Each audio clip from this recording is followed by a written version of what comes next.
Hello అండి, అందరికీ welcome to కుచ్చు స్పెషల్ డిషెస్.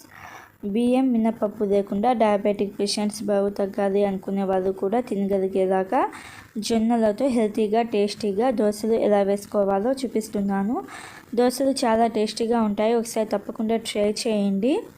ముందుగా ఇక్కడ నేను ఒక 2 కప్పుల తెల్ల జొన్నలు తీసుకుంటున్నాను. మీరు కావాలంటే తెల్ల జొన్నల ప్లేస్లో పచ్చ జొన్నలైనా తీసుకొని 1-2 సార్లు నీళ్ళతో శుభ్రంగా కడిగి మళ్ళీ మంచినీళ్ళు పోసుకొని ఒక 6 నుంచి 8 గంటల దాకా నానపెట్టుకోండి. మిల్లెట్స్ కదా, అట్లీస్ట్ ఒక 6 గంటలైనా సరే నానపెట్టుకోండి.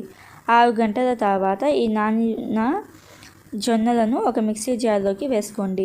ఇలాగ జొన్నలను మాత్రమే మిక్సీ జార్లోకి వేసుకొని ఒక 1/2 కప్పు దాకా పచ్చి కొబ్బరి సన్నగా కట్ చేసుకొని వేసుకొని మెత్తని పేస్ట్ లాగా గ్రైండ్ చేసుకోండి. మిక్సీ వేసేటప్పుడు నీళ్ళు అవసరం పడితే మనం జొన్నలు నానబెట్టే నీళ్ళు ఉంటాయి కదా, అవే నీళ్ళు వేసుకొని మెత్తని పేస్ట్ లాగా గ్రైండ్ చేసుకొని ఈ పిండిని ఒక గిన్నెలోకి వేసుకొని అదే మిక్సీ జార్లో ఇంకొక 1/4 కప్పు దాకా నీళ్ళు వేసుకొని బాగా కలుపుకొని ఆ నీళ్ళు కూడా పిండిలోకి వేసుకొని మీ రుచికి తగినంత ఉప్పు వేసుకొని అది కూడా పిండిలోకి వేసుకొని ఒకసారి బాగా కలుపుకోండి. పిండి కన్సిస్టెన్సీ అనేది ఇలాగా ఉండాలి, కొంచెం జారుతూ ఉండాలి.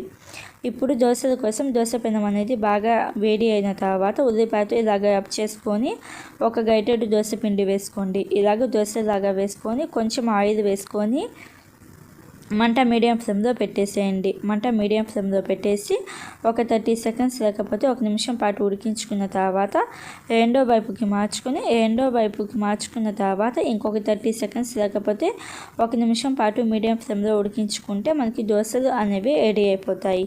మీకు ఎన్ని దోశలు కావాలంటే అన్ని దోశలు సేమ్ ప్రాసెస్లో ఉల్లిపాయతో రబ్ చేసుకొని ఇలాగ ఒక గరిటెడు దోశ పిండి వేసుకొని మంట మీడియం ఫ్లేమ్లో పెట్టేసేయండి. మంట మీడియం ఫ్లేమ్లో పెట్టేసి ఇలాగా కొంచెం ఆయిల్ వేసుకొని రెండో వైపుకి మార్చుకోవాలి.